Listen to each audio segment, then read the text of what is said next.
श्यामा नायकीन साधूची नजर एकत्र झाल्यानंतर अंतःकरणात वासना प्रकट झाली. वासना प्रकट झाल्यानंतर झालेली जागृत झालेली वासना श्यामा नायकींच्या अंतःकरणाला जडून पवित्र अशा देहातून गर्भधान झालेला आहे. प्रत्येक कर्तव्य जरी साधू आहे,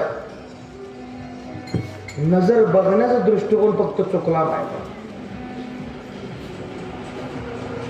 साधू दोन्ही हात मागा सरकून सांगितलं, दोन्ही हात काना लावलं, पण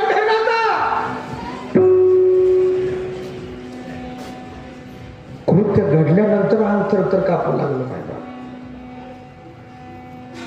संत महात्मे सांगतात, जोपर्यंत कृत्य घडत नाही, एक वासना असो किंवा कार्य असो, तोपर्यंत त्या कार्याची आशा लागत जाते नाही. ते कोणतंही असो, एकदा घडल्यानंतर ठेस लागल्यानंतर मग कळलं जातं की चूक घडली. प्रत्येक चुका माफ केली जाते बाबा, प्रत्येक चूक. अंतःकरणात जडलेली वासना जर विचित्र रूपात प्रकट झाली तर याची चूक नाही माफ करता येणार नाही. संत महात्मे सांगतात, साधूच्या लक्षात आल्यानंतर राम राम राम राम राम साधू म्हणून मागे सर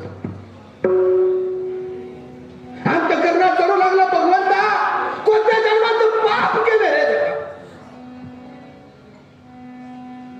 गोष्ट घडल्यानंतर मी सुखात असोपर्यंत देव आठवत नाही तुम्हाला ना.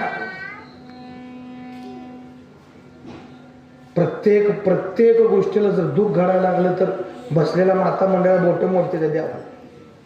वाटव होते पांढरंग तुझं, पांड्या म्हणते त्या कधी कधी त्याला. तू काय माझा संसार सुखाला ठेवला नाही रे म्हणते. त्याला तुमचा संसार दुःखाला ठेवायला त्याला काय काम धंदा आहे का नाही मला सांगा. एकमेव भगवान परमात्मा असा आहे ना बाप. विटेवरील भात, कटेवरील हात, लोचन तो पाहतो आणि असं पाहतोय सुंदर ते ध्यान उभे